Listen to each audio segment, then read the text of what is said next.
പീതാംബരം കരവിരാജിതശംഖചക്രകൗമോദഗീ സരസിജം കരുണാസമുദ്രം രാധാസഹായമതിസുന്ദരമന്ദഹാസം വാതാലയേശമനിശം ഹൃദി ഭാവയാമി. ഹരേ കൃഷ്ണ. കൃഷ്ണഗീതി ചാനലിലെ ഒരു പുതിയ വീഡിയോയിലേക്ക് എല്ലാവർക്കും സ്വാഗതം.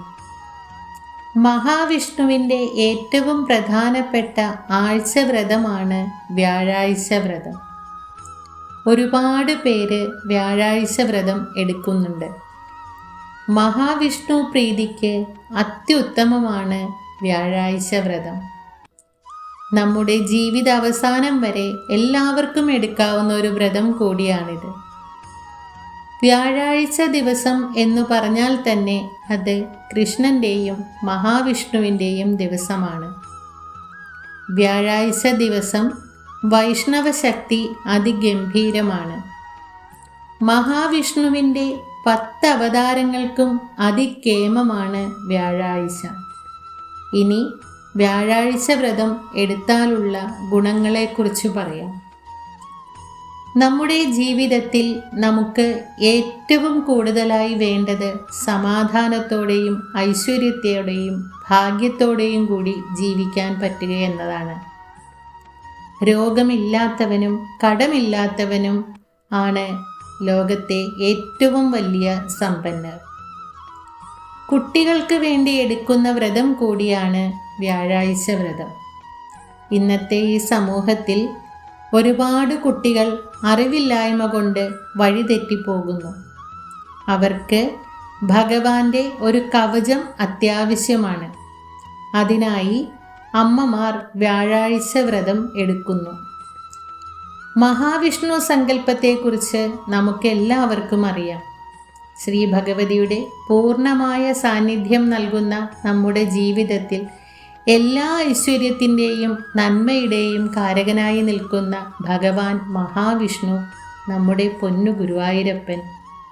നമുക്ക് ഐശ്വര്യം, പ്രശസ്തി, സമ്പത്ത്, സമാധാനം എല്ലാം കിട്ടാൻ വൈഷ്ണവ ഉപാസന അത്യുത്തമമാണ്. ജാതിമത ഭേദമന്യേ ഒരുപാട് പേര് ഇന്ന് ഈ ലോകത്ത് വൈഷ്ണവ ഉപാസന ചെയ്യുന്നുണ്ട്. കാരണം വിഷ്ണു ഉപാസന കൊണ്ട് നേടാത്ത ഒരു സുഖമോ ഭാഗ്യമോ ഇല്ല. ഇനി വ്യാഴാഴ്ച വ്രതം എങ്ങനെ എടുക്കണം? വ്യാഴാഴ്ച വ്രതം എന്ന് പറഞ്ഞാൽ പട്ടിണി കിടക്കുക എന്നല്ല. സാധിക്കുന്നവർക്ക് അങ്ങനെ പട്ടിണി കിടന്നും ഉപവാസം എടുക്കാവുന്നതാണ്. അല്ലെങ്കിൽ ഒരു നേരം ഒരിക്കലായും എടുക്കാം. മത്സ്യമാംസാദികളെല്ലാം ഉപേക്ഷിച്ച് ഉച്ചയ്ക്ക് ഒരു നേരം അരി ആഹാരം കഴിച്ച് വൈകുന്നേരം ഭക്ഷണം ഒഴിവാക്കി എടുക്കാം. നിർബന്ധമാണെങ്കിൽ പഴമോ പാലോ മാത്രം കഴിക്കുക.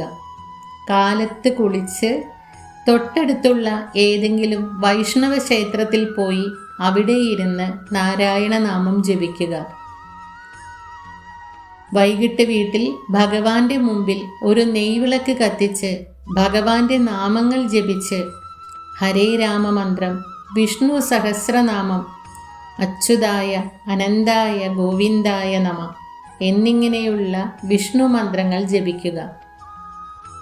പിറ്റേന്ന് ക്ഷേത്രത്തിൽ പോയി തുളസി തീർത്ഥം സേവിച്ച് പാരണ വീടുക. ജീവിതത്തിൽ എന്ത് സൗഭാഗ്യം ലഭിക്കുവാനും, അതായത് ഒരു നല്ല ജോലി കിട്ടാൻ, ഒരു നല്ല കുടുംബജീവിതം ഉണ്ടാവാൻ, വിവാഹം നടക്കാൻ, വിദ്യാഭ്യാസ പുരോഗതിക്ക്, രോഗമുക്തി എന്നിങ്ങനെ എന്താഗ്രഹം നടക്കാനും നമുക്കൊരു ഭാഗ്യം വേണം. ആ ഭാഗ്യം തേടി നിങ്ങൾ എവിടെയും പോകണ്ട. വ്യാഴാഴ്ച ഒരിക്കൽ എടുക്കുക. കുട്ടികൾ ഉണ്ടാകാനും ഉള്ള കുട്ടികൾക്ക് ആയുസ്സും ആരോഗ്യവും വിദ്യാഭ്യാസവും നല്ല ജീവിതവും ഒക്കെ കിട്ടാൻ വേണ്ടി അമ്മമാർ എടുക്കേണ്ട അതിഗംഭീരമായ വ്രതം കൂടിയാണ് വ്യാഴാഴ്ച വ്രതം. വിഷ്ണുവിൻ്റെ പത്നിയാണ് ലക്ഷ്മി ഭഗവതി. സമ്പൽ സമൃദ്ധിക്ക് അതികേമമാണ് ഈ വ്രതം.